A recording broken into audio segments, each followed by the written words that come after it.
What is up, everybody? Welcome to the MMA Engine and welcome to Probability for UFC 290. We have Alexander Volkanovski going against Yair Rodriguez. We have 14 fights to talk about, and we have the most juiced card I've ever seen in my life. We have juiced money lines, we have juiced totals, we have juiced sub props, we have juiced first round props. It is a wild week, Weezy. If you like 5-leg juice parlays that are still minus money, you're going to love this week. This is bizarre. The reason we do this show is to talk about low-priced lines. And the ones that we want to bet this week are not low-priced. So we're going to have to dig deep here. There is some slim pickings out there when it comes to finding reasonably priced violence lines. So let's get into it. Let's do it. I do want to shout out the chat before we get started.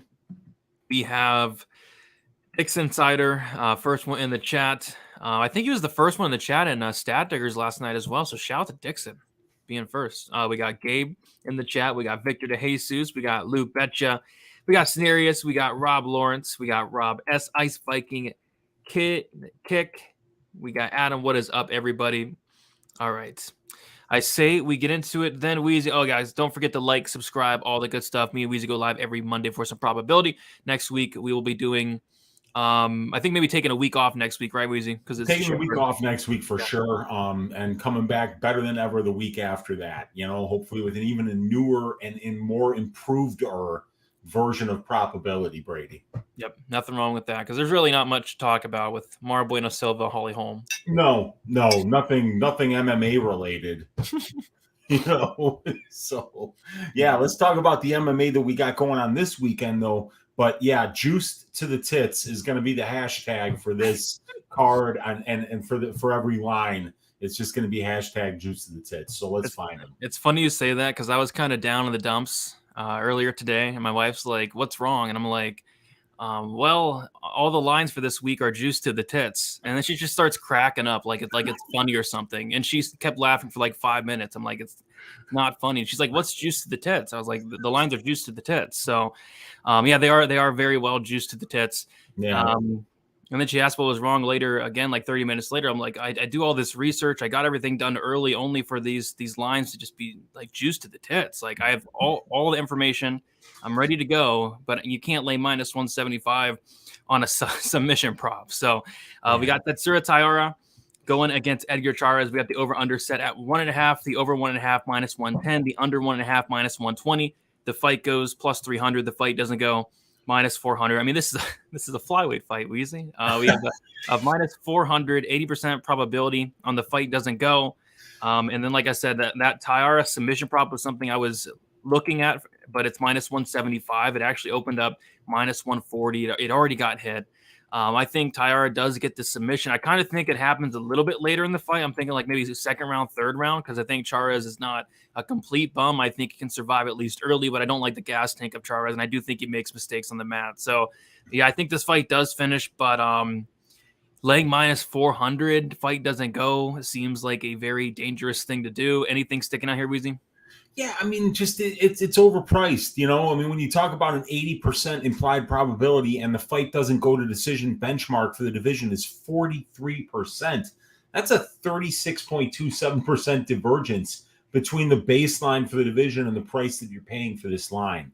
Now, when you look at the stylistic matchup here, you know, you kind of figure that Tyra's probably getting a submission here, but the bookies are onto it.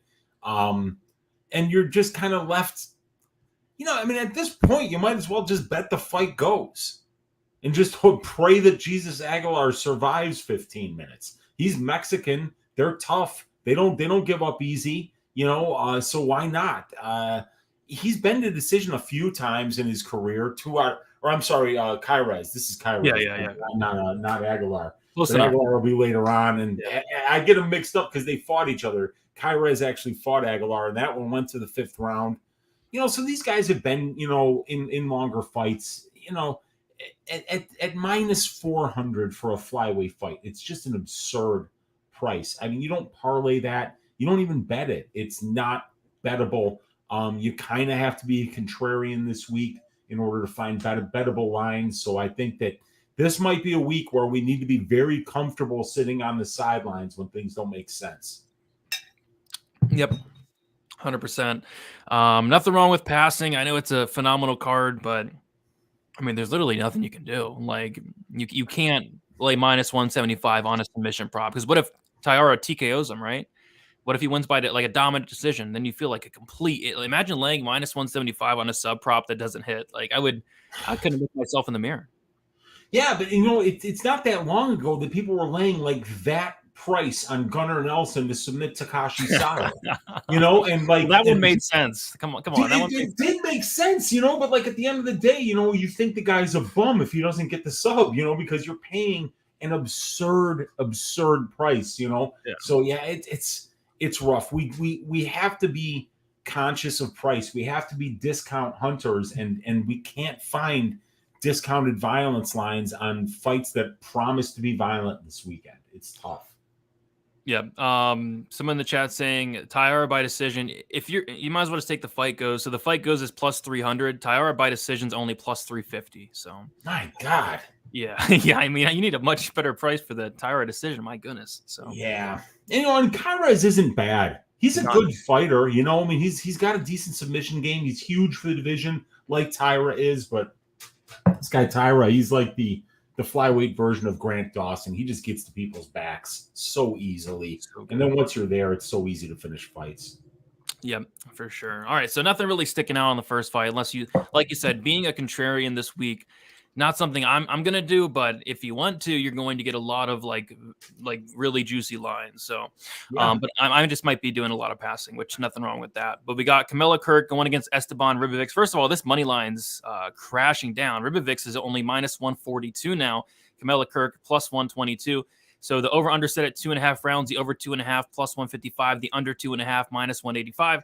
The fight goes plus 175. The fight doesn't go minus 215. Weezy, what is sticking out on this one here? So we've only got a 3-fight sample size of UFC fights, but we do have big trifecta bets on the overs here for plus 155 for the over 2.5, 14%, 27%, and 13%. And then here for the fight goes we got big numbers as well. Probably even better numbers for the fight goes at plus 175. But, Camwell Kirk, 2 fights, Ribovics 1. And then when you look outside the UFC, these guys have had 26 fights outside the UFC that have been scheduled for 3 rounds. Only 3 of them have went to decision. So it's very risky to bet these overs here because if you watch the tape on Ribovics, the dude hits really hard. He's got a good submission game. And we do know if this goes to the ground, Camwell Kirk's very dangerous there as well.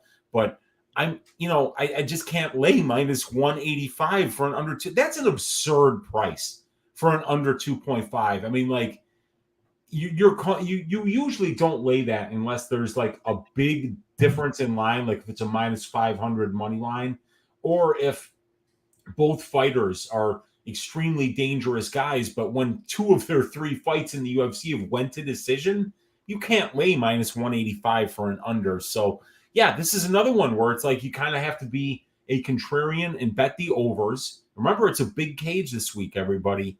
So you're going to have a little bit higher percentage chance in each division that it does go see the scorecards because you're going to have more room for the fighters to move.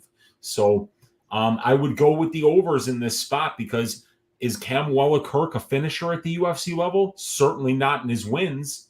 And what about his opponent? What do you know about Ribovics at the UFC level? You know that he didn't get a finish in his only time that he's been here. So, yeah, I would bet the overs here. But am I running to the window to do it? Certainly not. Absolutely not. I mean, these guys are really good finishers. Ribovics 100% finish rate. The guy hits like a complete truck.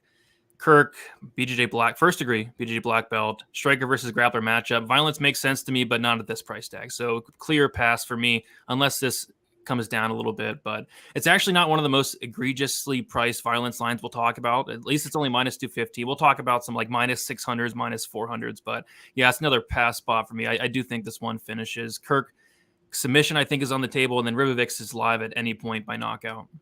And Kirk's coming up a weight class as well. Yeah, coming up a weight class, so maybe he's a little more durable up a weight class, but we'll see. I mean, we've got a lot to learn about Camwell Kirk at this level, too. We haven't seen him in forever. The last time we saw him, he got absolutely dog-walked by Damon Jackson. So, I mean, who knows, man? I'm staying away from this one as well. Yep, nothing sticking out, unless that Riverbanks money line keeps coming down, then I might take a look at that.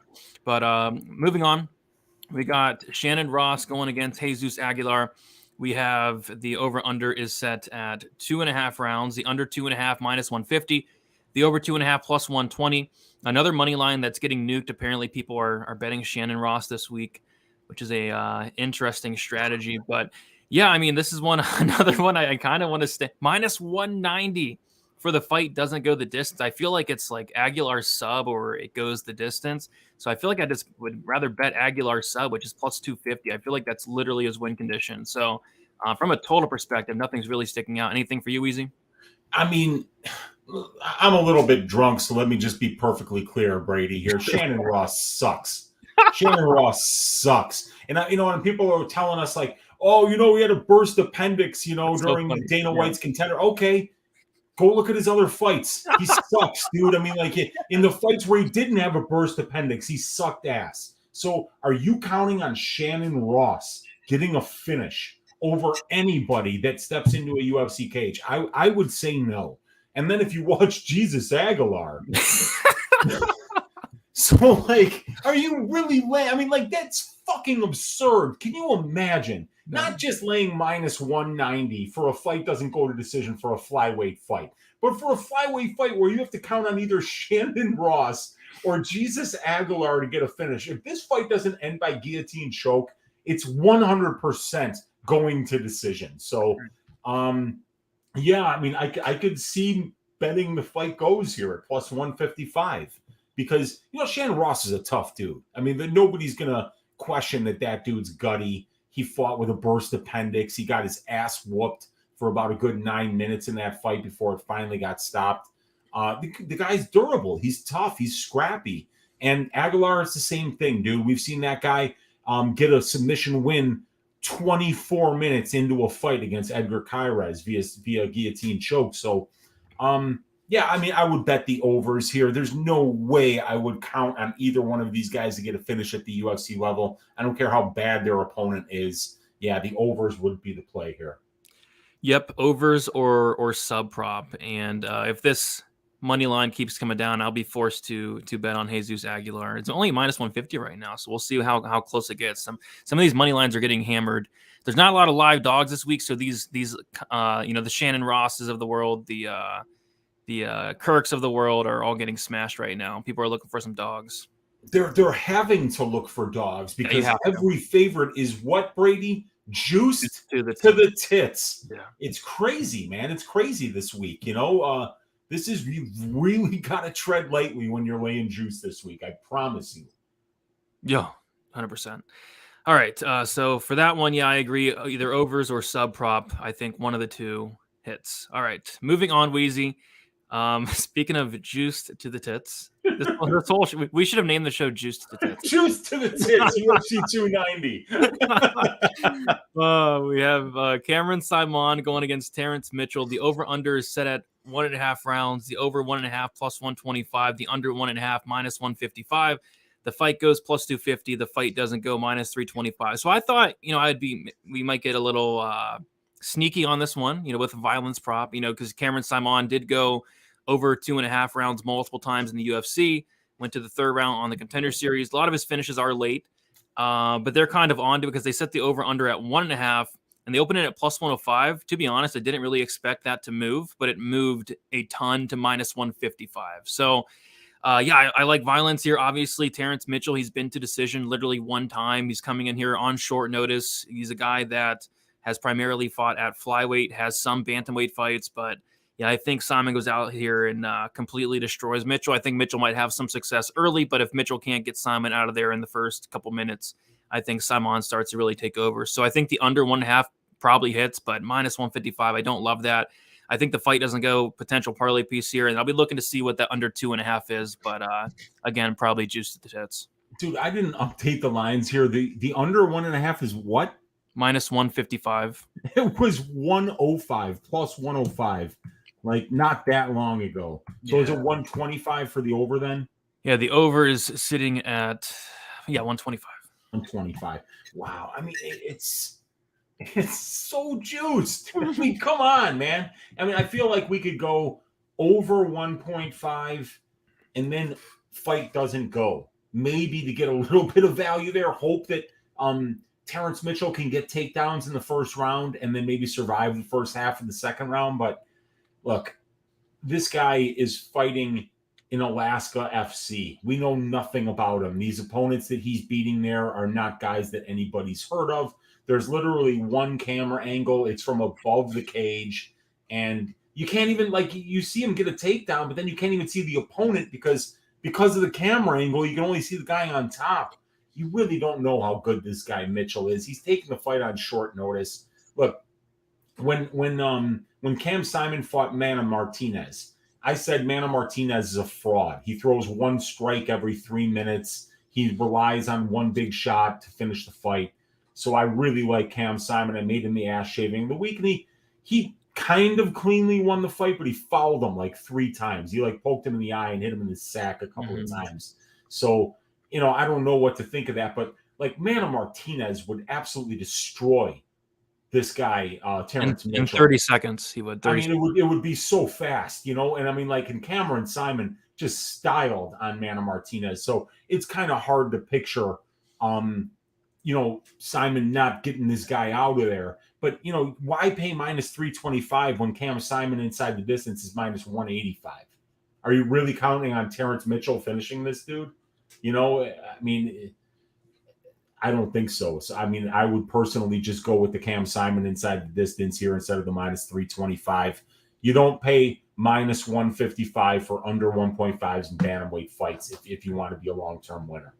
You just don't do it.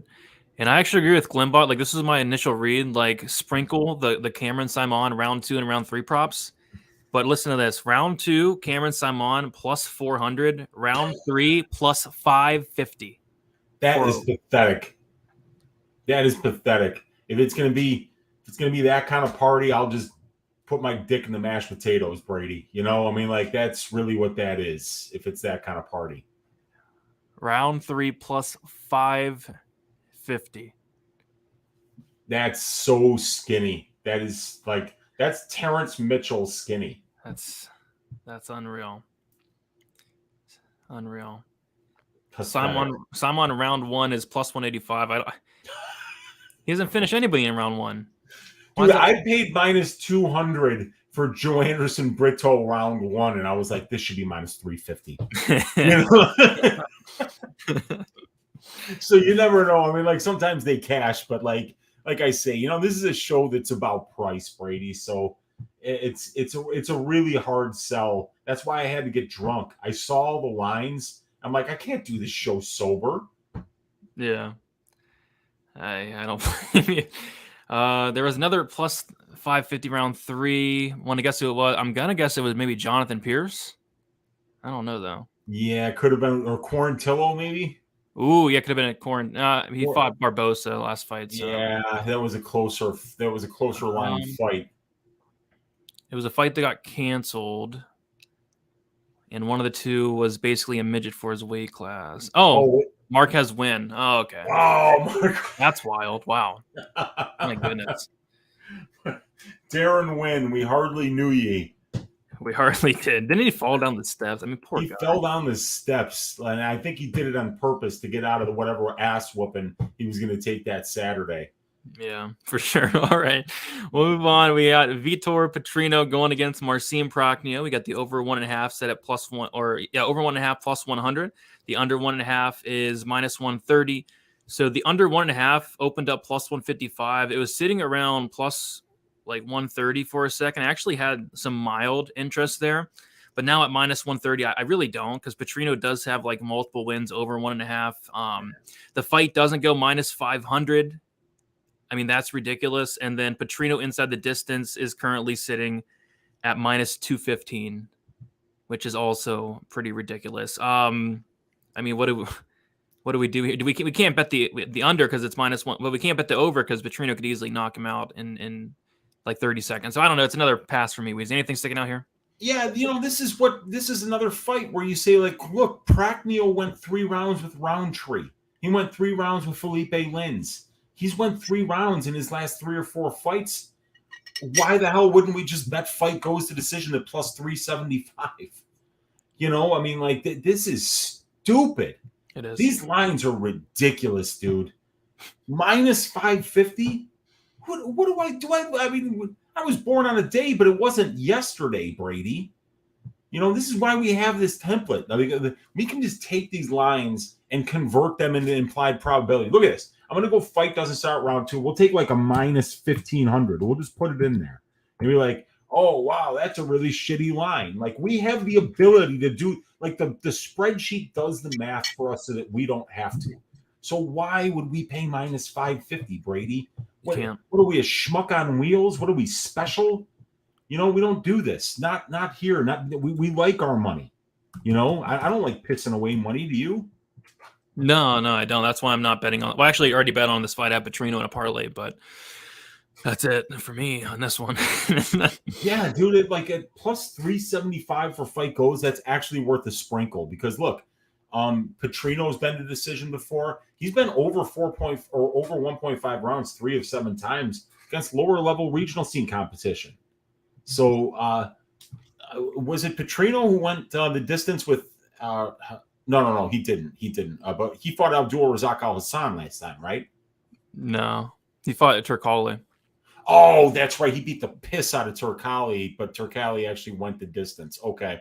The only thing is, I'm picturing Petrino just land those big shots on Turkali, like the same ones he did against Procno. Oh yeah, Procno's sleeping. Yeah. Yeah. So I mean, I could potentially see a decision, but I could also see Procno like dying. Yeah, but, you know, like Procno is probably better than the Pleasure Man. The Pleasure Man is like a really good-looking punching bag. Yeah. So it's a pass from. I mean, I'm not laying minus 500 on the fight. Doesn't go, but I'm also not. Maybe I would maybe consider the over, but it could very well lose. Very well. Yeah, of course it could lose. I mean, like these guys. I mean, especially Petrino. I keep getting Petrino mixed up with another guy, the guy that fought Al Hassan, and I forget his name now, but Petrino is actually really good. The other guy, what was his name? Claudio Ribeiro. Yeah, Ribeiro. Yes, terrible. Yeah, I get those two mixed up, and Ribero's not nearly as good as Petrino. So, no. Petrino absolutely smokes this dude. Yeah, I mean, still, the only bettable line is fight goes. That I agree. Fight doesn't go is not bettable. I agree. Sorry. I agree 100%. But I will be passing. I'll be passing. Yeah. It's just... Yeah, like plus 375. It's like one of those bets are like, yeah, I got to make it on principle, but it's a 21% implied probability. So if you hit that bet 1 out of 4 times, you're actually doing good. You're actually plus EV, but you're going to lose that bet 3 out of 4 times, even if it is a 25% EV bet. So yeah, it's another one. # juice to the tits. Yep. Have we talked about a line that hasn't been juiced yet, Weezy? Nope. And we got Crute Menifield fight doesn't go to decision at minus 325 coming up next. Perfect. Here we go. Jimmy Crute, Alonzo Menifield. We have the over-under set at 2.5 rounds, which it makes no sense why they put it at 2.5. Obviously, it's going to get smashed, and it did. It opened up minus 190. That probably could have been like a max bet. It's now minus 275, though. The fight goes plus 250. The fight doesn't go minus 325. I'm going to see what the under 1.5 comes out at. Hopefully, it's plus money. I bet it last time. It didn't hit, but it could have like 50 times had Mark Goddard not been reffing. So I might go back to the well with the under 1.5 at a potential playable line, but we'll have to see. Anything sticking out here, Weezy? Yeah, you know what I think? I even think that the under 1.5 probably opens at minus money, Brady. You know, if you look at the difference here in implied probability between the under 2.5 has a 57.6% benchmark, the under 1.5 a 45% benchmark. So if we were to hack 12% off of this line here at 73%, we're still looking at 59%, maybe minus 145. You know, I mean, that's probably where they open it. But if you do get it plus 100 or plus 105 or plus 110 as an opener, that's worth hitting.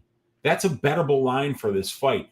But these guys just went to decision the last time out. And yeah, it was a slobber knocker. Yeah, it was a wild fight. You know, yeah, but both of these guys are very tough, you know, and Menifield's got good wrestling defense, a good get-up game. He's very hard to hold down because he's a tank. But, yeah, if you can get fight goes at plus 250, they're giving you a 28% implied probability, but the last time these guys fought, it went to decision. So, yeah, I mean, stylistically, Brady, I think that this fight finishes inside the distance, and I think it actually finishes under 1.5 rounds. But I think if it goes over 1.5 rounds, I think it probably goes to decision. It's one of those fights. These guys, their finishing equity is all early. Look at this. Crute, 6 of his 8 fights have went under 1.5, and for Menifield, it's 5 of 10. But then you look at fight goes to decision, only one of those fights for Crute that went over 1.5 finished in the second half of the fight, and it's the same thing for Menifield. So the difference from 61% at under 1.5 to 72% to fight goes shows you that there's a lot more finishing equity in the first round and a half than there is in the second half of the fight for these guys. So I would look for a bettable under 1.5. If you don't get it, go the other way. Take a 250 for fight goes. Take a 215 for an over 2.5. Sprinkle it. Smaller bet. Nothing wrong with that. These guys are both pretty durable. Yeah, I mean, I can't do it because I'll be live in attendance, and I like my health. I don't want to have a heart attack or a stroke. So, but if somebody wants to sprinkle it and not watch, it's not a terrible idea. Yeah, absolutely. You know, I mean, that's the thing. It's about price, and at the end of the day, the price, the well-priced lines are the overs every time this week. And keep in mind, it's a big cage. I promise you, there are a lot of under bets that shit the bed on pay-per-view cards. Some reason. When there's more money at stake for the UFC, they seem to like longer fights. Don't know why it happens that way, but it does. 100%. So, yeah, I'll see what the under 1.5 rounds is. Maybe get it at plus money. If not, it'll be another pass. And then I was also looking at, I think Lynn said in the chat, like the Crute round 2, round 3, Menifield round 1. I think those are all solid plays, but not on Bet Online. Because Menifield round 1 is only plus 350. Yeah, that's terrible, man. No chance. Crute but it is a good part of his win condition, though. That's for sure. It is. I think it is probably round 1, but sure, FanDuel or DraftKings will have some better stuff. All right. And yeah, I agree with you. I mean, they are trying to set this card up to be a very, very finish heavy card. Like they're trying their best. Lots of mismatches, lots of setup fights. I think they did a really good job, but the odds makers did as well. Yeah. Yeah, the odds makers have done their job this week. They're making it very difficult. And, you know, we talked about it, Brady. Now that basketball's over, now that hockey's over, there's a lot more people in the pool. And a lot of these juice lines are just getting pushed even more juicier just because we don't have like a lot of pros in the pool right now. The pros have been in the pool the whole time. Now the amateurs are bringing that money in and they're parlaying a bunch of shit because that's what amateurs do. They parlay shit and they lose. Yep. All right, we'll move on. We have the first probably playable line of the card, and I'm still not sure if I get to it. We have the Yasmin Haregi fight going against Denise Gomes. We have the over/under set at 2.5 rounds. The over 2.5 minus 155. The under 2.5 plus 125. The fight goes minus 125. The fight doesn't go is minus 105. Not really sure what to do here. I think this is like one of the more exciting fights on the card. Believe it or not, I think these fighters are going to go to war. I think there's going to be plenty of finishing opportunities both sides. But both fighters are pretty tough, I'd say. Gomes, yes, she can be dropped, but she can recover. And Haregi got dropped in her last fight as well. So two really, really good finishers here, but two tough fighters, I'd say. Weezy, what's sticking out here? It's the six-pack of Yasmin Haregi in that picture, dude. You see God. that? Oh, my gosh. Is that fake or is that Photoshop? I don't know if it's fake or not. My guy, you know, our guy Dave from Poland that sends these awesome pictures. He's a big fan of Yasmin. Says that's what he got that picture off of her Instagram. Look at her. She looks huge. She looks like Ariana Carnelosi, but that's what somebody said exactly what somebody said in the Discord. But yeah, I just wanted to pick that. I was like, holy cow, is that really? I don't know if it's real or not, but if it is, she is absolutely yoked right now. And we talked about it on Stat Diggers. You know, Gomes is terrible. She's a terrible fighter, but she's a terrible technical mixed martial artist, but she's a great fighter. She's got that dog in her. She's going to keep moving forward. The fact that you hit her in the face 15, 20 times in a row is not going to discourage her. She's going to keep moving forward, and she's going to try to rip your face off. but Haregi is just way better than her. So I could see her getting a finish, and I could see potentially, Gomes, because she's so tough, because she's so mean, landing something of her own that potentially gets Haregi out of there. But it's kind of overpriced, 19% here when you compare the 51% price of the line at minus 105 to the 31% benchmark, 44% here for the price of the line at plus 125, 28% benchmark. So we're overpaying a little bit here. Both of these ladies are finishers, though. 77% of their combined 13 fights outside the UFC have finished under 2.5 rounds and have not went to decisions. So there's a reason to like violence here, but you're still paying juice if you're betting these overs. So I wouldn't feel really good about that, because I think Haregi is excellent, and I think that Gomes is going to be at a serious skill deficiency in this fight. Yeah, I mean, you can only have so much dog in you. I mean, it is a big skill discrepancy. And the thing about Haregi is she has that dog in her too, which is dangerous. So not only she has the big skill gap, but she also has that dog. So yeah, really wide money line. Like Haregi minus 400. I thought about the Denise Gomes like plus 3.5 at plus 160, but I could see Haregi just like destroying her and stopping her at one point. So yeah, I might play violence. Maybe the fight doesn't go at plus money on a different book, but right now it is a pass. But I think violence is interesting, I'd say. Yeah, I think it is. I mean, she is very, very good. But I mean, like, it's another, money line. We don't lay minus 200 on juiced women's fighters. Why? What could go wrong laying minus 400? What could go wrong laying juice on a finish only or on a finish prop for a female fighter? I mean, come on, man. This is really hard. We're having to be contrarians this week, and we've got to find the right spots if we're going to do it, because it's dangerous to do it this week. Yep, for sure. All right, so nothing on the Jack Della fight yet. I'm assuming it's going to be set at 1.5, and the under is going to be like minus 170. So nothing on that. Any thoughts on that Jack fight? Oh, yeah. I mean, I think Jack probably murders this dude. The first chance that he lands a big shot, I think this dude's going to fold like a lawn chair. But it's another one, I wouldn't be surprised to see the under 1.5 open at minus 200. Yes. Not even joking. Yeah. Or if it does open at plus 125, it'll be there for about 35 seconds. And then the next tick will be minus 155. That'll be there for 45 seconds. And then you're going to pay minus 205. So, yeah, it's going to be right there with the Bo Nickel under 1.5 probably. Propaholic will get Propaholic's quick with the trigger. He got on some quick lines today. I missed out on a lot because I was sleeping, but we'll move on to the next fight. We got Nico Price going against Robbie Lawler. We have the over-under set at 2.5 rounds. The over 2.5 plus 125. The under 2.5 is minus 155. The fight goes the distance plus 155. The fight doesn't go the distance is minus 190. I mean, it seems like a clear violence spot here. Both guys have no regards for their own safety. I think this is going to be a war. The only thing concerns me is either guy at this point good enough to finish the other guy? I mean, we saw Nico Price go the distance with, Donald Cerrone not too long ago, and Robbie Lawler, retirement fight, 41 years old. So other than that, yeah, I think this fight should finish. I think minus 190 is not the worst look in the world. Anything sticking out here, Weezy? Did Lawler say he's retiring? Oh, he's got to be. I'm pretty sure. I mean, he should be, right? He's 41 years old. He's had over 40 professional fights. He should be retiring. But yeah, I think you said it perfectly, right? If you're going to bet a fight doesn't go to decision, right, don't you have to say to yourself, all right, which one of these guys is getting the finish? Is it Lawler? Is it Price? Am I paying minus 190? Damn it, Brady. What are they doing to us, dude? This is criminal, man. I mean, like, you're going to make me bet overs. That's what they're trying to do.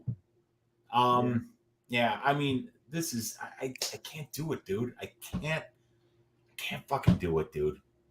No, I'm not betting the unders and I'm not betting the overs, so I'm not betting it. This is a 1-800 gambler fight. Mm-hmm. It's plain and simple as it gets. It really is. Just taking a look at some other props. My goodness. Price inside the distance is minus money. Wow. Dude, Nico Price, what is he, minus 260 on the money line? Yeah. That's, dude, you can't do that. He's not that good. He can't even get a takedown. No, I can't. Yeah, like Dixon's like gonna be like Nico's gonna be wearing double knee sleeves like Kevin Lee. He probably will, dude. He might come out in a body cast. You know what I mean? Like, it wouldn't surprise me, dude. These guys, I don't know, man. You've got to tread lightly this week, everybody, please. It's gonna be hard to because I gotta like go to the card. I want to have some action, but what can you even bet on? Yeah, you could throw together like a juicy parlay or some shit, you know, have some fun. You're going to be live in the crowd. These are going to be great fights, dude. Nico Price. Yeah, that's definitely it, man. The eye patch, the fucking oxygen mask, the body cast, the one leg propped up. Oh, it's great. Oh my goodness. Lou took the half unit shot on Robbie. I don't blame you. You're crazy person, but I don't blame you. There's no way somebody's gonna win that fight. You know, that could be a great draw bet, dude. It could be. We talk about the fights where nobody's good enough to win being great draw bets, and like I you know, somebody was talking about a draw bet for Ivanov Romanov, and I'm like, oh, that's genius. You know, like I could totally see that being a draw, but yeah, it didn't happen. It was a good performance by Romanov. Kind of, yeah. Bad performance by Ivanov, I'd say, but you don't think Price is going to finish him? He could. I mean, yeah, but would I put my money on it? Right? No. I mean, am I betting? Am I laying them over 50% implied probability on Nico Price to finish anybody in the year of our Lord 2023, Brady? No, because I still have nightmares from that Donald Cerrone fight. Dude, if it was like Nico Price versus Uncle Weezy, I'd probably tell you, hey, man, I'm going to dance. I'm going to dance out there, you know, like I'm going to stay out of range. I'm going to pump the jab, you know, and I'm going to move. It could happen. I could last 7.5 minutes potentially. I'm not quick, you know, but I am big. Yep, and all you have to do is just run around. That's right. Yeah, dude, I don't think you can catch me, you know? I mean, I'm outrunning Don'Tale Mays. Who's to say I couldn't outrun Nico Price with his knee sleeves? Shout out to Nick. I'm a big fan of the guy. He just hasn't looked the same like the last couple of years. He used to be an absolute killer, but I don't know. He's taking a lot of damage. Both these guys have got a lot of power too. So I mean, I certainly wouldn't be surprised if somebody was sleeping 2 minutes into this fight. I'm not betting it. Yeah. Probably a good idea. They're just snapping back with every jab. Yeah, it would be, dude. Probably with my head bouncing off the canvas, actually, if I got in there with Nico, and it wouldn't take long. But I would dance for a minute, I'll tell you that. There you go. I like it. All right, let's move on. Then we have the biggest favorite on the card, Bo Nickel, going against Tresean Gore, with the over-under set at 1.5 rounds, the over 1.5 plus 165, the under 1.5 minus 205. The fight goes plus 400. The fight doesn't go minus 600. It looks like they're giving Tresean Gore some respect because, you know, this fight doesn't goes like not minus 1,000. The under 1.5 is not minus 400. It's only minus 205 here. Bo Nickel in round one, only minus 175. There you go. What was Brito round one last week? Like minus 280? Dude, it was minus 200. I paid it. I paid it because I was like, this is a discount. He finishes this dude 4 out of 5 times in the first round. And I'm only getting 66%. I'm paying 66 and I'm getting an 80% implied probability. But yeah, I mean, we're going to find out one of these days. Somebody is going to stop a couple takedowns from Nickel. And let's face it, his striking isn't UFC level yet. There's no evidence to suggest that it is. I mean, what, you knock out Zach Borrego and like people think that, oh, his striking's great. No, it's not. If he gets in there with Robert Whittaker, Whittaker's just piecing him up on the feet. So we've got to find out a lot more about Bo Nickel. But what we do know is that he is going to get the takedowns. You know, we saw Cody Brundage take down Trey Gore, 5 seconds into the fight. You know, I mean, when Bo Nickel gets on top of him, he's probably not getting back up. So we'll find out. We'll find out. Unbettable line at minus 1,400. Unbettable fight doesn't go to decision at minus 600. Pretty damn close to unbettable under 1.5 at minus 205, but maybe not unparlayable, right, Brady? Maybe not unparlayable. You know, we're going to find out a lot about Trey Gore's ground game here. But But if he gives up his back to this dude, it's going to be over shortly thereafter. Yep. Kind of interest you in a Bo Nickel round 1 submission prop? At what, about plus 350? Yeah, I'm in. Plus 350? Oh, no. Plus 100 to plus 110. God damn it. No, you can't.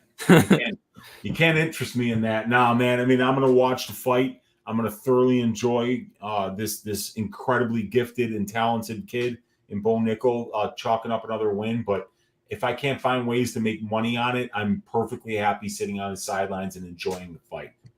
Yeah, nothing wrong with that. All right, let's keep moving on then. We have, you guessed it, just to the tits, Jalen Turner, Dan Hooker. The over-under set at 1.5 rounds. The over 1.5 minus 155.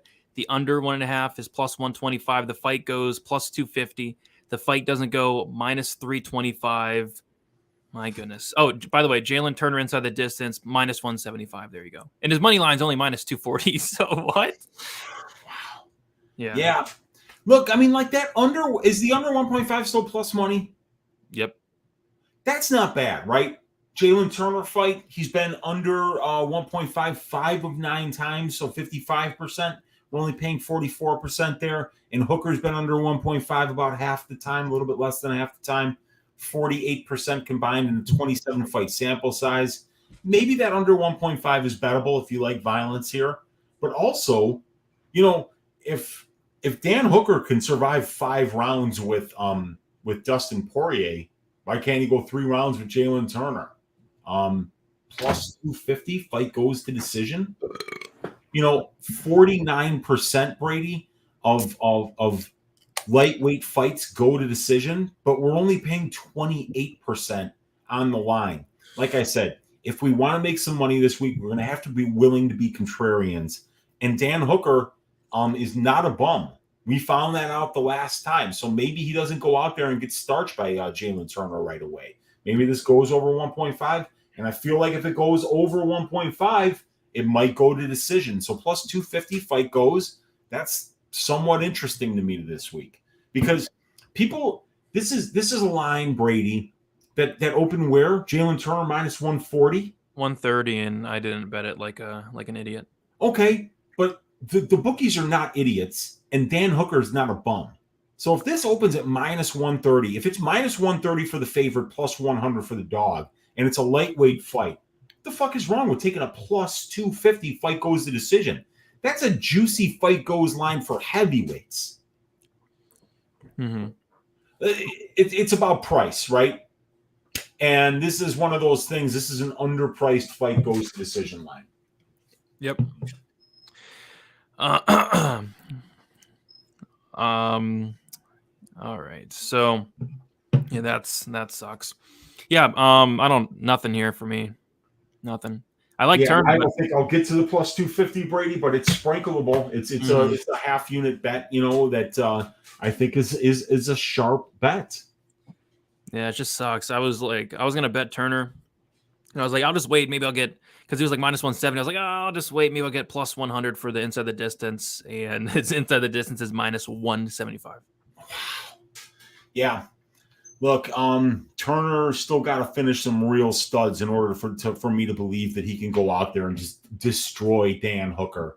The fact that he did that to Riddell was impressive, but he got lucky a little bit. He caught him, got him in that guillotine, and then it was just shortly thereafter over.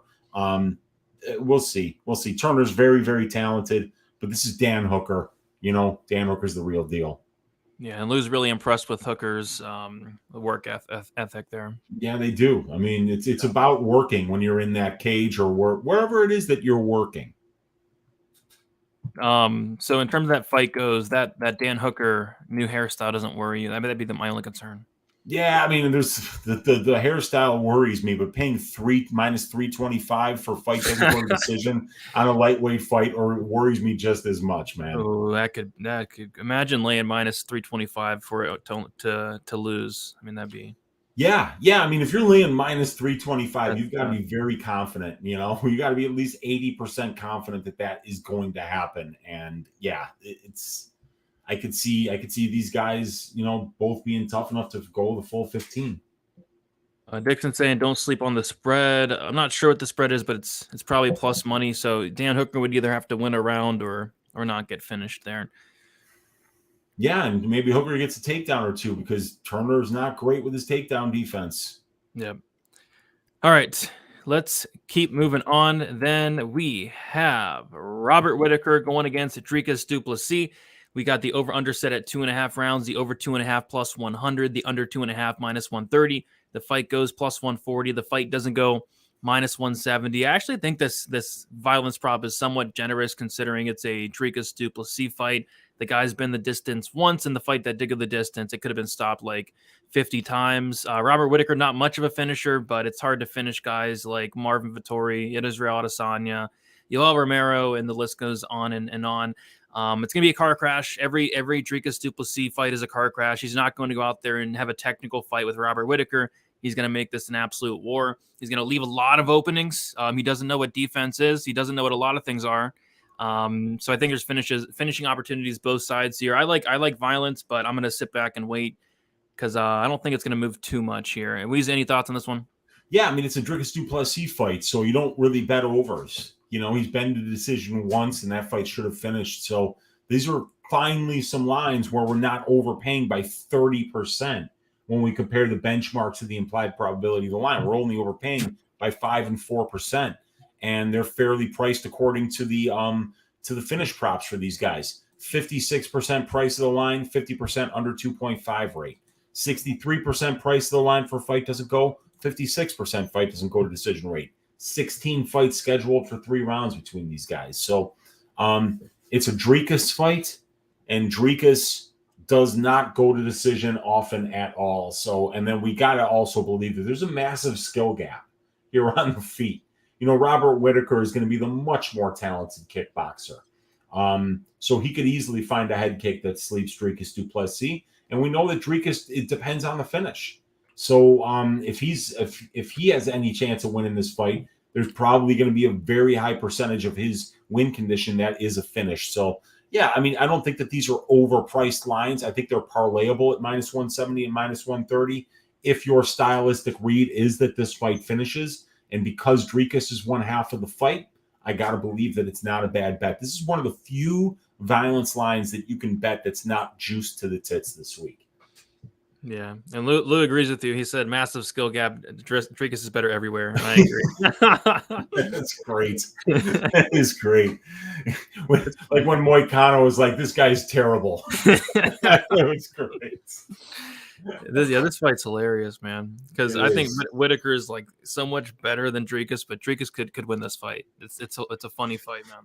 It really is, man. I'm looking forward to that one, Dan. We're going to find out, how good Dricus du Plessis is. And, there's no better way than to put him in there with somebody like Robert Whittaker.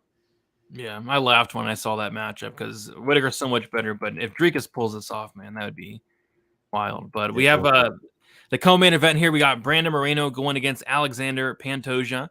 We have the over-under set at 3.5 rounds, the over 3.5 minus 170. The under 3.5 plus 140. The fight goes plus 130. The fight doesn't go minus 160. Okay, I can understand some of these other lines, Weezy, but why is the fight doesn't go to decision minus 160? I mean, I could see it finishing maybe Pantoja early, Moreno late if Pantoja gasses out, but in no way, shape, or form should this violence line be this juice. So what are your thoughts on this one? Yeah, I couldn't agree more, right? Like, who's finishing Brandon Moreno, right? Pantoja.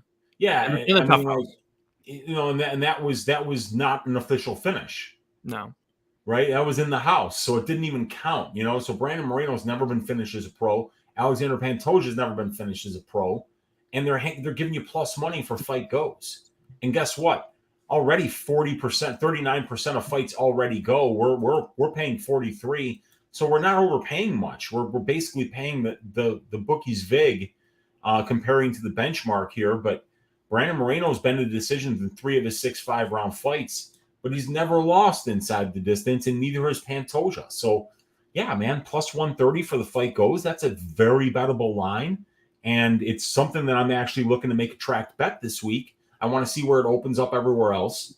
But I think people are assuming that because Pantoja's never been 5 rounds, that this fight has a good chance of finishing in the championship rounds. But since we've never seen any of these guys finish in the first 3 rounds, now you're almost kind of counting on a 4th or a 5th round finish. Those happen very rarely. If you look at the fight starts round 4, 52%. Fight starts round 5, 52%. Fight goes to decision, 39%. So only 13% of flyweight fights that are scheduled for 5 rounds finish in the championship rounds. So that's 1 of 8, Brady. Only 1 of 8. So why not plus 130? So I think that's the way to go here. I mean, could Pantoja get a submission? Absolutely. Could Brandon Moreno get a submission? Absolutely. Could Brandon Moreno get a knockout? I think he probably could at some point in this fight, especially if he lands a big shot, a big body shot too. That could be it. A big body shot will melt anybody if it's landed perfectly. So, but I would bet the fight goes to decision here. That's a good line. Yep, that makes sense to me. And Lou bringing up a good point here. Before anybody makes bets here, Mike's MMA Picks has a ton of Moreno beware that. Yeah, every time I open up Twitter, Weezy, Mike's MMA places another half unit on Moreno. It's wild. So, and apparently Mike is like the flyweight goat. Like he has like a 90% hit rate on these flyweights. Yeah, it's something you always have to pay attention. Where a particular capper's skill set lies. What kind of bets they hit the most often. And if Mike is good at these flyweight bets, then there's something to be said for it. And this is one of those fights that people are really on both sides of, because it's hard to find guys that are 2-0 going into a trilogy where you're getting that guy that's 2-0 at plus 170. So this is going to be one of those fights where I think people are going to find value on both sides, and somebody's going to be right at the end of the week and somebody's going to be wrong, but we'll figure it out on Saturday. Yeah, as you were talking, it looks like Mike just dropped another half unit on What is he up to 2.5 now? I'm just kidding, but yeah, Mike scared me a little bit because I picked Pantoja, but he's like betting on Moreno, so I don't know if I'll be betting the fight. But yeah, the overs in the fight goes, their prices just don't make a ton of sense. So we'll see. I'm not sure what I'm missing on this one, but the odds makers think this finishes at a decent clip here. Yeah, and I mean, there have been so many fights going to decision that have been main events too. So maybe they're looking for regression, but I'm willing to keep riding that trend. I mean, we just saw Topuria go to decision when that was like minus 600 for the fight to finish inside the distance. And then a lot of people are like, "Oh, it's a Sean Strickland fight. This one's going to go the full 25." Didn't even make it to 10.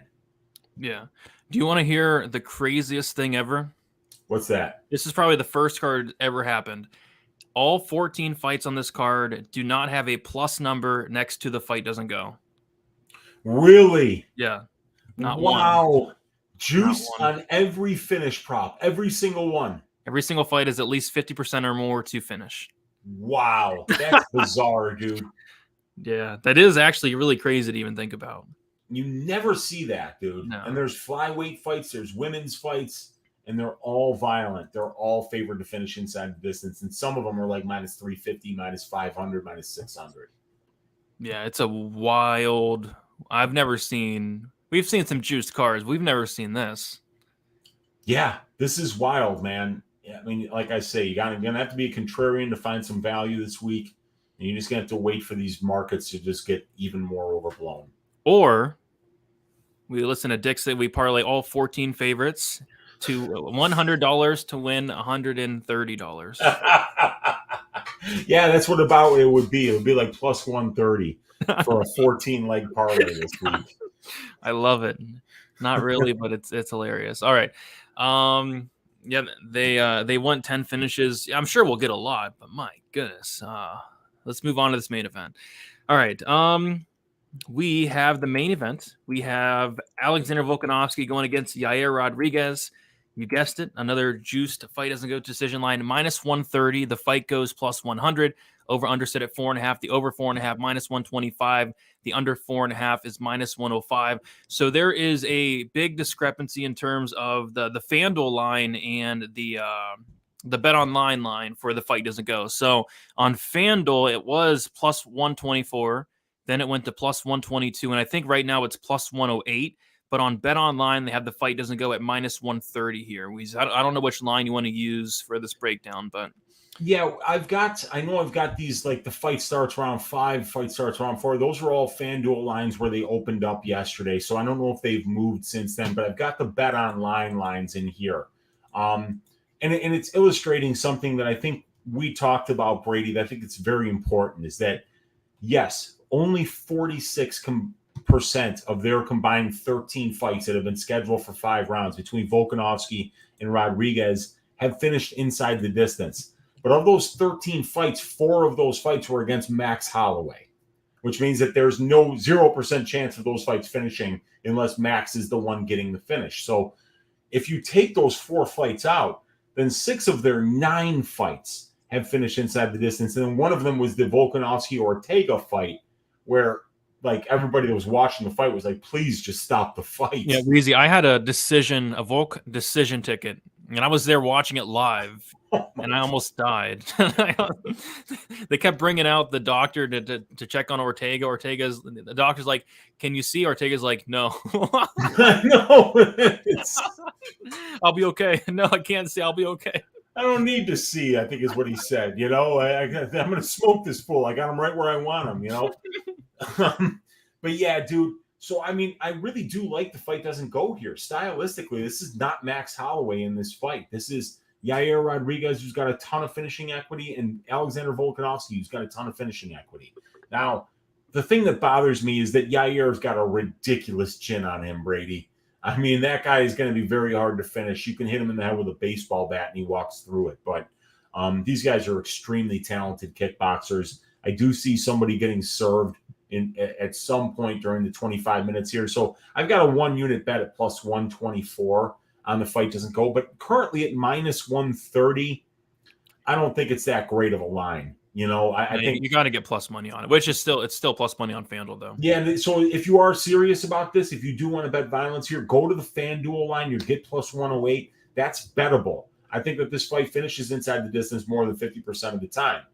But paying minus 130, that's 56%. That's a big swing because it's exactly what the benchmark is. 56% of flyweight fights that are scheduled for 5 rounds finish inside the distance. We're paying 56.52%, so it's a fair price. And like I say, if you throw out the Holloway fights, you got 6 of their 9 fights scheduled for 5 rounds that have finished inside the distance. So that's 10% better than what the price of the line is. So yeah, I like the under there, dude. Yep, I like it. I don't have many bets this week, but that is one of them. That's like the line that really stuck out to me. All right, Weezy, we'll do a quick recap, and then we'll put together like a chalky PP parlay for minus three violence props for minus 300 total, something like that. Yeah, and I mean, I think one of them for sure is going to be that Cameron Simon fight because it's a Terrence Mitchell fight, you know. Yep. So we could take that. Fight doesn't go at minus 325. I just don't see Terrence Mitchell. Terrence Mitchell has never had a fight scheduled for 3 rounds, even get into the 3rd round. So I think that's a great line. Yeah. And I think what else is a good line is the under 1.5 at minus 205 for a Bo Nickel fight. I think that's a great line too. I don't really see him going over 7.5 minutes yet. Okay, so right there, it's like minus 113, 15 around there. Okay. And then maybe we throw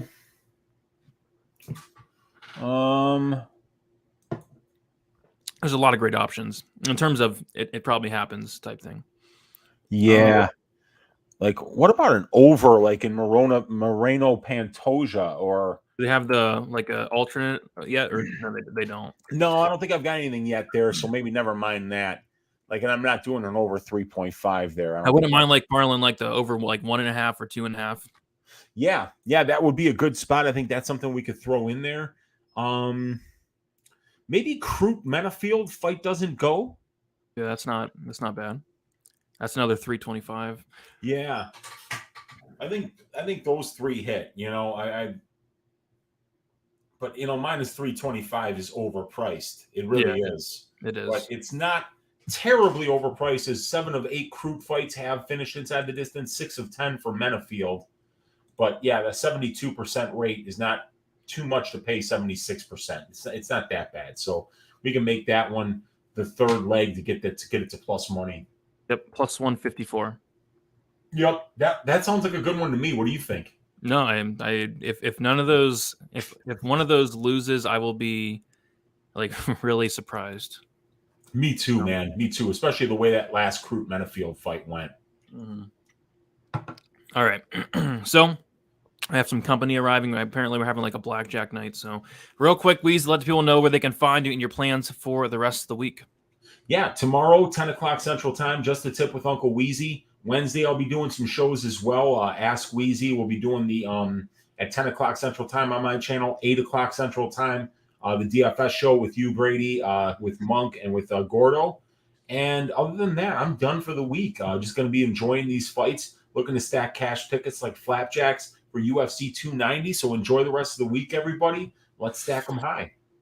Yep, Mushroom, real quick. The probability parlay: Menifield fight doesn't go, Simon fight doesn't go, and then the under nickel 1.5. Yeah, nickel under 1.5. It came out to plus 154. So appreciate you all hanging out.